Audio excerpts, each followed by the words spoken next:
matter good or bad, the so-called strongest are always talked about. In today's video, I'll be ranking my top 10 characters in Jujutsu Kaisen. In this ranking, I will take into consideration end of series, since the JJK manga will most likely end this year. And I would like to rank my top 10 before the series ends. My rating will also be my prediction on how strong I think some characters will become end of series. And without further ado, here's my top 10 characters in Jujutsu Kaisen. But before we get into it, I do have some honorable mentions, and there are two people in particular that I would like to talk about. My first honorable mention is Megumi Fushiguro. He has definitely one of the most versatile techniques in the entire series in terms of what you can accomplish with it when mastered. I mean, spoilers, but look at what Sukuna is able to do with it, and I think that just shows us the potential of how strong Megumi can become. But I just don't think he'll be as strong as Sukuna is when he uses this technique. Just because Sukuna is just so knowledgeable about everything Jujutsu and just knows shit that no one else does because he's just been around forever. But for my second honorable mention, I have Mr. I Fought Top of the Verse, Cursed Spirit Jogo. Torn between a rock and a hard place. Torn between being strong or being weak. だがまあ、多少は楽しめたぞ。人間、術師、呪霊、1000年前やった中ではマシな方だった。誇れ。お前は。大丈夫でしょ。だって君、弱いもん。Which, in terms of Jujutsu Kaisen, has to be good depending on how you look at it. He's the second fastest cursed spirit, and his attack power is arguably one of the most destructive in the entire series.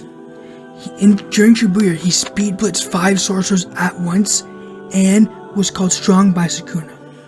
And I know some people think that, oh, Mahito is stronger just based off hacks, but all Jogo has to do is use domain amplification to hurt him.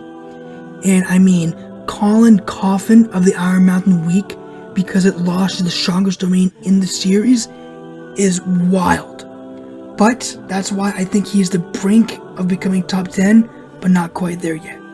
And now, starting in at number 10, I have is Sukuna's number 2, Urarame. Was able to deal with multiple sorcerers with one attack during Shibuya, and was only stopped by Yuki appearing, but also Kenjaku instructing them to run away She has reverse curse technique, and she took a punch from Satoru Gojo, who was angry, but is also right now in the manga, currently fighting a jackpotted, amped up Hikari, which is no small feat because I mean, during this form he has infinite curse energy for 4 minutes, and I mean, there's a reason why Sukuna chose her as his number 2. It's like with One Piece, the reason why Roger went to Rayleigh, because Rayleigh's strong as shit, so boom, right there. Okay, that's why I have her at number 10. Now, coming in at number 9, I have is Toji wannabe Maki. Okay, I'm just kidding about that. But I do believe at this point in the story she has surpassed Toji Fushiguro. And in the manga, she was easily able to massacre the whole Zenin clan. But people do say she had some trouble against Noya Zenin, who he believes was a true heir to the Zenin clan and the most powerful. But this was only because she had to get past her trauma and was easily able to walk into his domain and speed blitz him instantly. But this is because of her heavenly restriction, which gave her immense physical abilities and immense agility, but in turn having zero to no curse energy, which allows her to walk in and out of domains freely. But also because of this, the sure hit of a particular domain won't be able to target her because of this. I do believe now she is at the point where she has surpassed Toji and will become even stronger as we go on in the manga, which is why I have her in top 5 within Jujutsu High students alone, and this is why I have her coming in at number 9. Now coming in at number 8, I have the MC of the series, Yuji Itadori. This guy learned reverse curse technique in a month, and when he punches, he can sense the barrier between the souls. But this guy also has the record for the most consecutive black flashes in the whole entire series. Not even Gojo or Sukuna have topped that. Even to be fair though, Gojo has tied it, but we won't go there. We also believe in the manga, while he was jumping Sukuna with Yuta, he spat blood on Sukuna's face and explodes it using the supernova technique stemmed from Choso's blood manipulation, and he can do all this at only 16 years old. Like, not even teen Gojo had this shit. But the reason I have him lower than maybe some people do is because I don't think he can do good against people. Like, he only does good against the two fights in the manga where people had souls, like Mahito and Sukuna. They have something going on with the souls, so that's why he does good against them. But I think if you like have him fight any other people, he'll do decent, but I don't think he'll be able to beat them yet, unless somehow blood manipulation technique becomes like OP. Then we'll see. But that's my number 8. And coming in number 7, I have the former strongest in their era, Hijime Kashimo. The guy who fought Sukuna second after Gojo and died 1.5 chapters later. I know we say he's weak, but listen, guys. 1, he was fighting goddamn Sukuna. 2, never domained that we know of, had a one-time curse use technique, and his curse energy is imbued with lightning. He never used that technique until he was fighting Sukuna, which means that during his time, during his era, he was going straight hands with these mofos and killing them, beating them easily, and lived a long life. During the color games, when he got brought back, he was able to fight and keep up with the jackpotted, amped up Hikari, and was winning. So good for him, guys. And you guys have to remember, he's the strongest in his era. Sukuna's the strongest in his era. Gojo's the strongest in his era. Kashima's the strongest in his era. But there's a but. He beats everybody below him, gets slammed by everybody above him, and maybe there's a few fights in there that people mid-diff him or high-diff, depending on how you look at it. I have him at number 7. Coming in at number 6, the wild card of Jujutsu High, Kinji Hikari. According to Gojo, Hikari could one day reach his level of strength. I put him this high because I believe his domain is broken. It has a sure hit effect, but it's just an information transfer in exchange for a faster technique activation and strength in domain clashes. In the manga currently, while fighting Urarame, and we all know she knows a lot about curses and JJK and Jujutsu and reverse curse technique because she's in the same era as Sukuna and Kashimo, she stated that his reverse curse technique is even better than Sukuna's or Gojo's. And that's some high motherfucking praise right there. For 4 minutes and 11 seconds during his domain, while activated, he has jackpot, and he has an unlimited amount of curse energy, and because of it, once it runs out, he domains again, and that just keeps increasing his luck, having more and more of an increased chance to hit jackpot. So it's basically like infinite curse energy forever, depending if he can hit it again and again.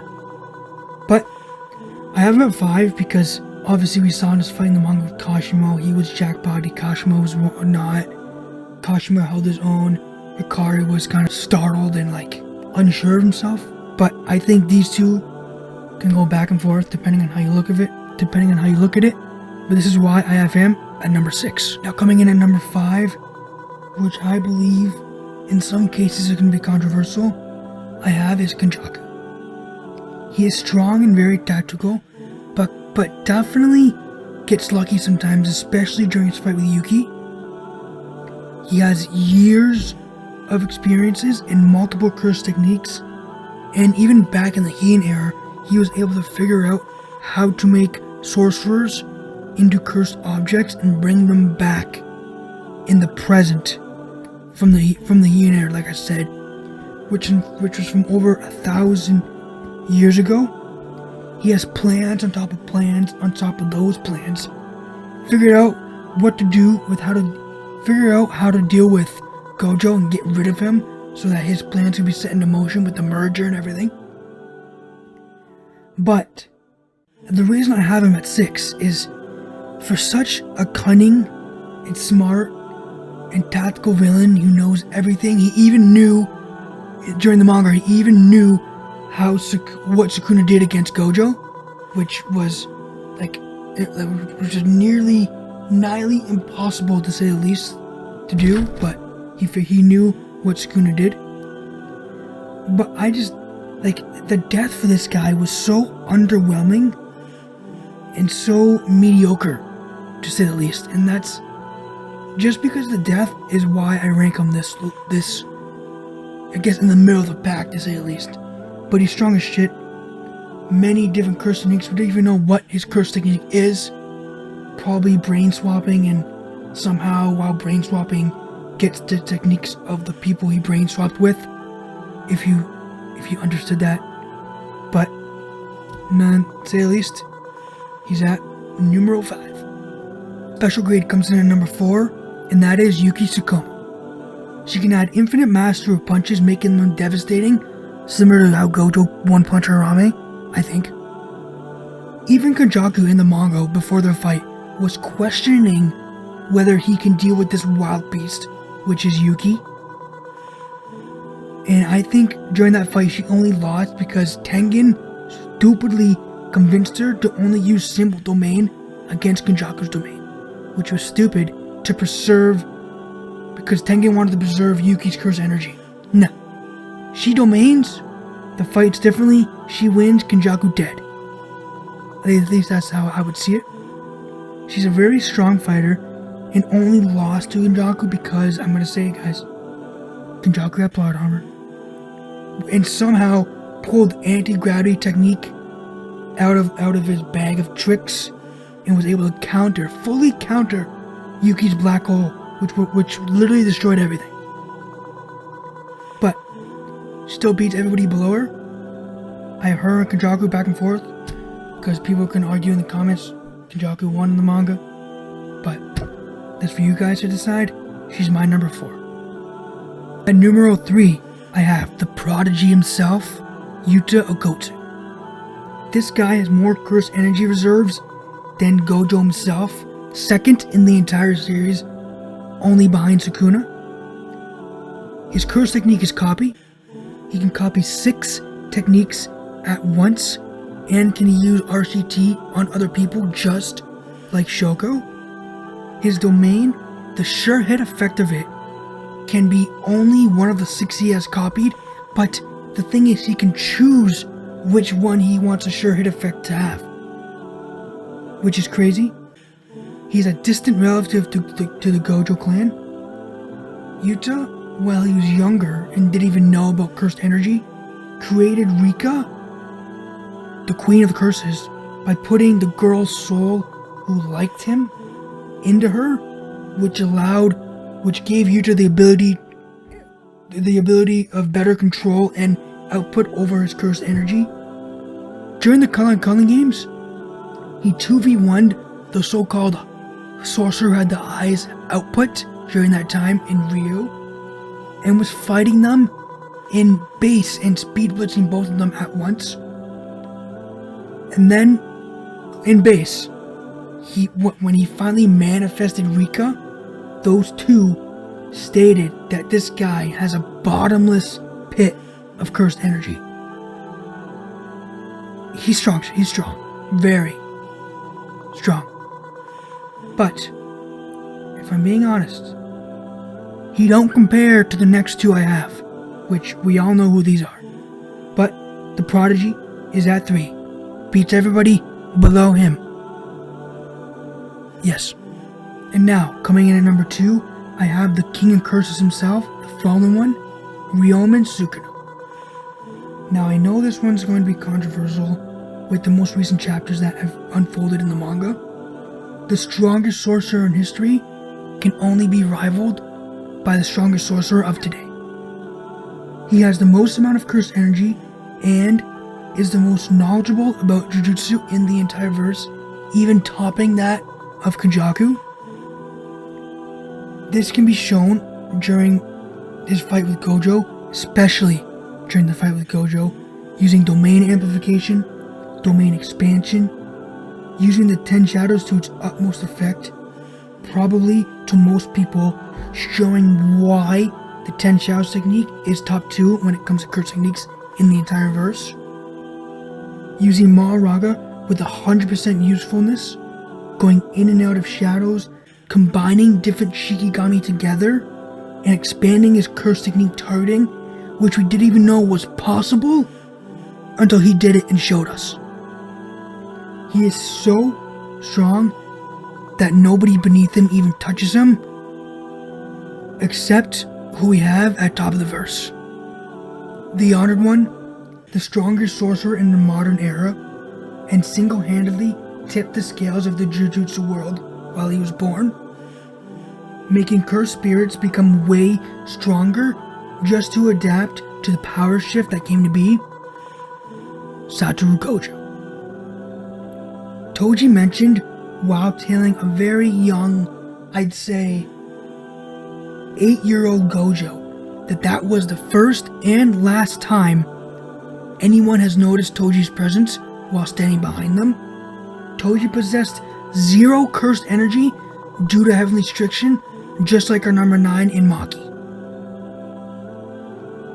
He has the 6 eyes which can perceive the flow of cursed energy in anything on an atomic level. Limitless technique is his curse technique, which brings the concept of infinity into reality, allowing the user to manipulate and distort space at will. It requires a high level of cursed energy control and a sophisticated manipulation of cursed energy at the same time. Combining these two together make it for the perfect combo, allowing a limitless user like Gojo to fully maximize that, using almost 0 cursed energy while fighting.